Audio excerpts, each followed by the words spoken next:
everybody, Kim here, and Gus decided to join us. He's my 6-month-old pug. Oh, and he wanted to get up here, and I think he's saying now, okay, Mom, I've had enough of this. Today, we are going to talk about the work, which was created by Julius who grew up in a Jewish family, but then he went off to World War II, served in the Navy, and he converted from Judaism to Christianity at that point. He mesmerized his audiences as a fundamentalist preacher, claiming he was Jesus Christ reincarnated.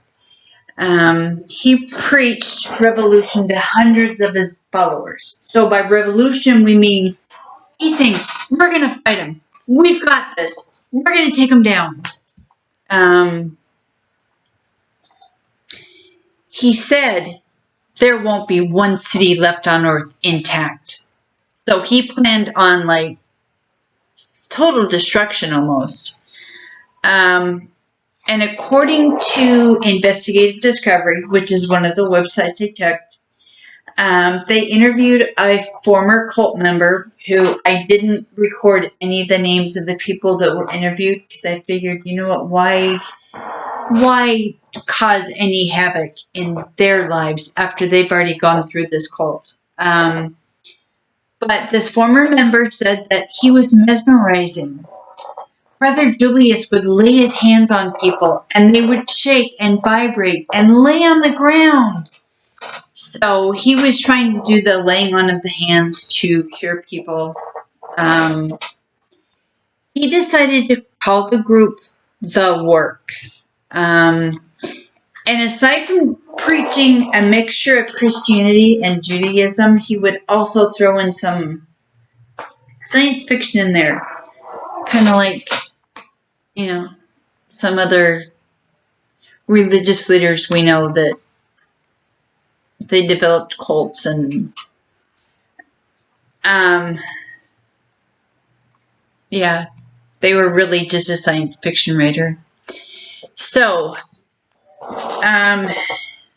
another former cult member told Investigative Discovery that she became a part of the group at 9 years old when her mother converted to the work, and she immediately began to adapt to Sacknow's rules. I could be saying this name wrong. I don't know. It's Sacknow. Sacknow. But the members of the work wore robes and large pendants, and each member was given a new name, and they were told that the color of red was the color of the devil, and they really frowned upon women of the group wearing makeup because that's what loose women wore. And along with the dress code, there were strict moral rules that were instituted, including strict modesty, and the behavior of his followers. Now, even though Sacknow insisted on strictness from his members following the rules, he himself was a polygamist. He took multiple wives. And he called himself the sinful Messiah. And he said he had to sin so that he knew what it felt like, and he could understand the people who sinned better, get them to, follow his rules. In 1962, he wed his third wife, Joanne, and together he had 3 children with Joanne. And he began to envision himself as a leading figure in a cult.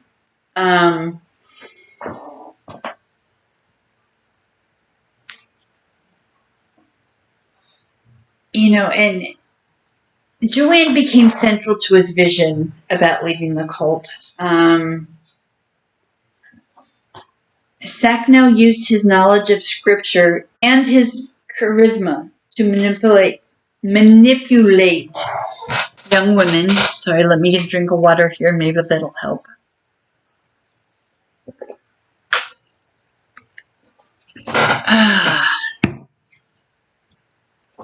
Okay, so he used charisma to manipulate young women, telling them it was God's will for them to have relations with him. And after last Friday's video on the children of God, I left a lot of stuff out that I felt, it makes it really hard on me to research, and I'm sure it makes it really hard on others to listen to. But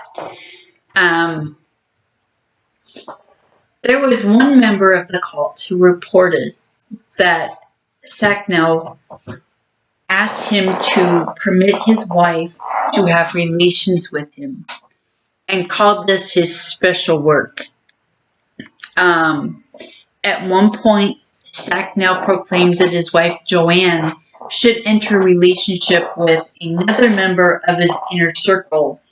And then from then on, Joanne and this person of the inner circle were a couple. And there was another member that said Sacknow would abuse entire families in front of the congregation, beating them with a leather belt. It doesn't say why. I wasn't able to find out why. I guess they weren't following as strictly as Sacknow would have liked. By the late 1970s, the work was running out of money.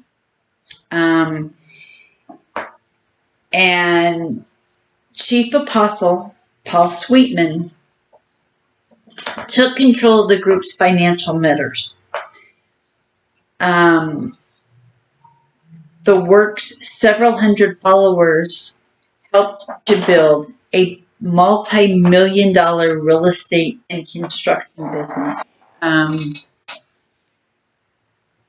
And these members who helped him achieve all of this received very little money. They would work long days and they were paid less than minimum wage. And minimum wage at that point wasn't very much. It was very little money, because I know in the 80s, minimum wage was like $3.50.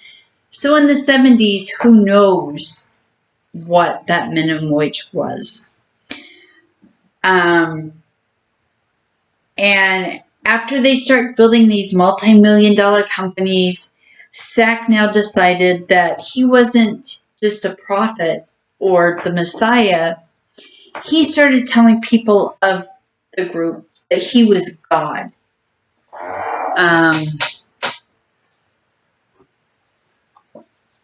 it looks like that when one former member of the group left, his wife decided to stay. Eventually, they would divorce. But, yeah, people would leave their spouses. And just so you know, in 1996, Sacknow died of natural causes. And after he died, Paul Sweetman took over leadership of the group.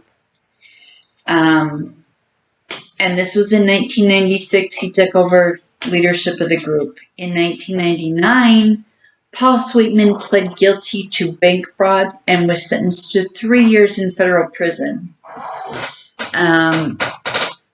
So that would have been 3 years, 2002. It says, now that's if the case, if he pled guilty in 1999, not sure how long the case went to decide the sentencing, but I have seen that in 2004, not long after his release, his wife Joanne reported him missing. Now remember, Joanne was Sacknell's third wife who said, you need to have relations with this man. And they became a couple after that.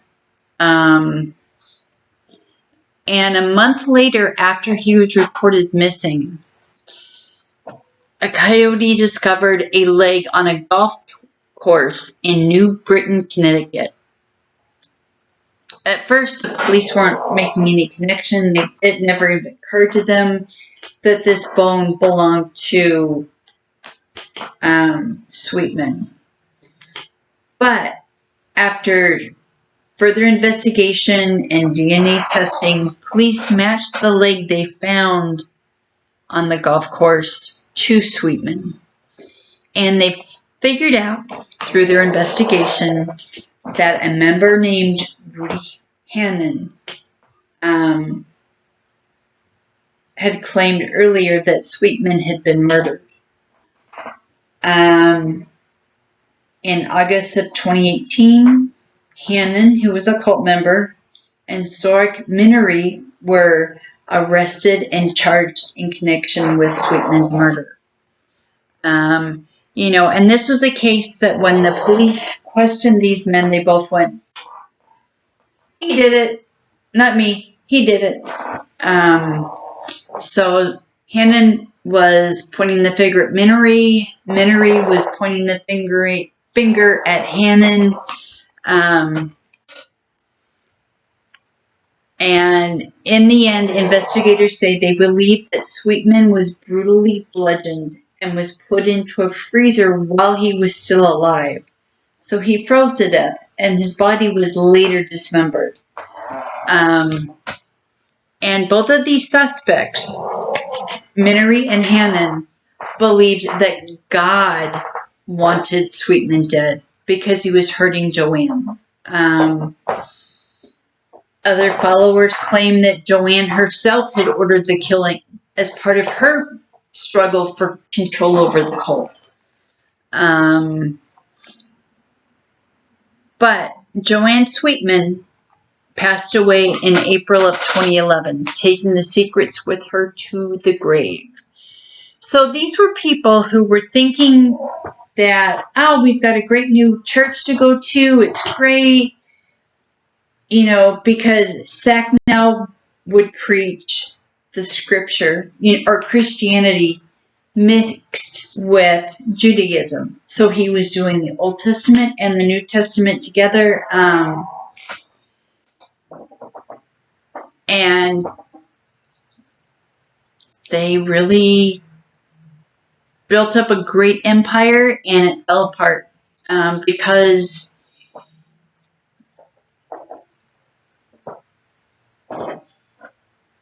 as the businesses started to fall apart and the cult wasn't getting as much money, the members were just falling off. So what was a dedicated group of like 200 followers dwindled away to maybe 50. And they say that Brother Julius, which is what they called Sacknow, was growing increasingly bizarre and abusive. And aside from his death, which happened in 1996, the federal government started to investigate him, and they were like, hey, there's $2 million missing from 2 government-protected pension funds set up for the workers of the construction businesses. Because remember, they built their empire on construction and real estate. And Sacknow had operated in central Connecticut for 23 plus years. He had been in New Jersey, moved to Connecticut. And part of this, when he was building up his cult, he had an outdoor tent revival in Trumbull, Connecticut. And this was in 1970. And that's the first time they heard him claim that he was Jesus Christ reincarnate. But through the research, he went further than saying he was the Messiah. He said he was God. And the way he would bring young people in is he sought out idealistic young people who were hungry for spiritual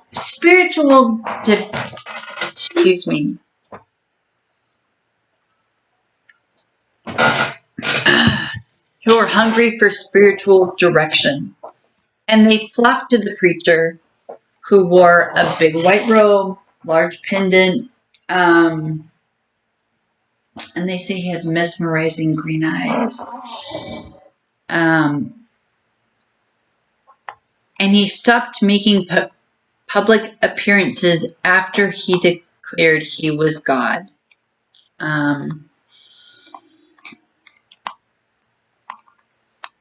And this is just really sad that people joined this group thinking it was a great religious group, along with young men and women. It was really sad. But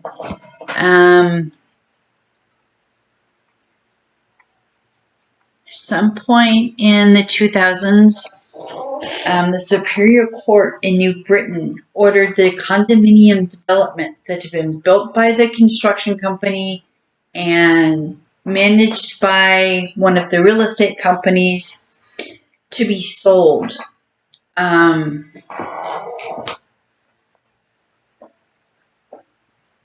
the wholesale value of the property was about $1.7 million. So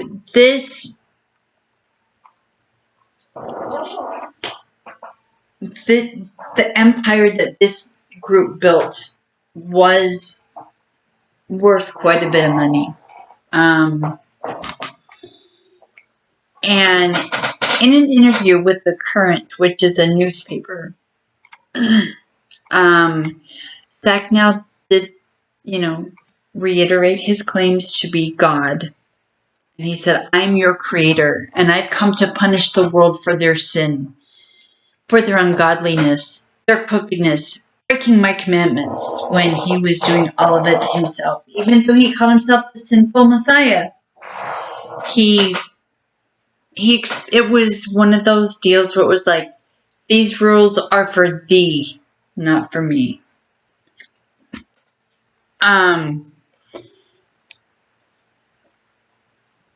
And when he was asked during the interview to comment on some of the allegations against him, court cases against him, he said, "I won't comment. You have no interest in the truth. You're interested in smutty material that will satisfy the lustful eyes and ears of your public." And he maintained that position until he died. Now, we know that his wife Joanne went off and married Paul Sweetman, who was killed. His body was found on a golf course. They had a child, Daniel. And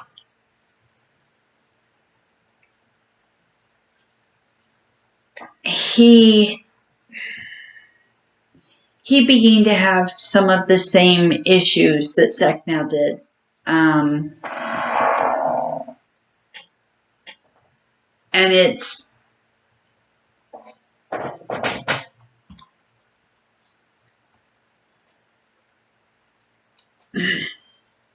that is really sad. That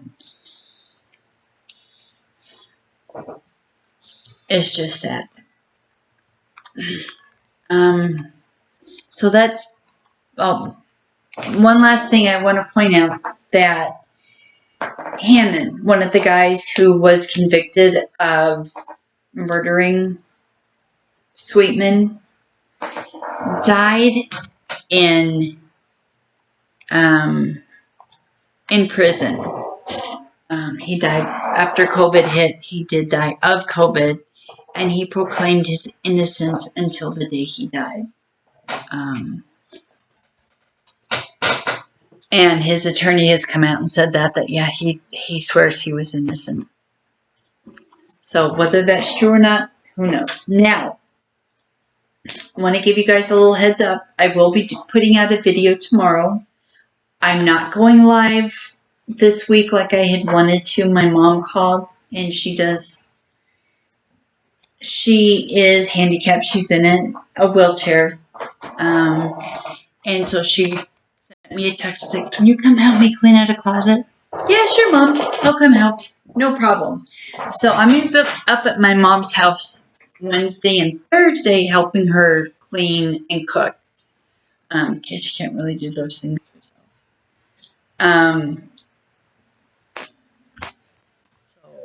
But I am going to do a video tomorrow, which is Tuesday.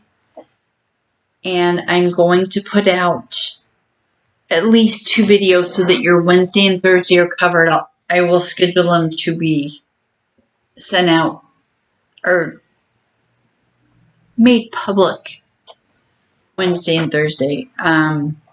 So it looks like next week is when we will be going live. Because I'm really looking forward to going live. So I do have like 2 other groups, cults that I've looked at. I have a Dollar Tree haul to do. Just to kind of get off of this heavy cultish stuff. But I'm enjoying doing this. So, and I really want you all to subscribe to the channel if you like the content. Leave me a comment. Let me know what you're thinking, what you would like to see. And if you know somebody who would enjoy this content, share it with them. And then, Gus is in his bed sleeping. Otherwise, I'd have him say goodbye. But he's asleep. So we will talk to you all later. And you have a great day. Bye.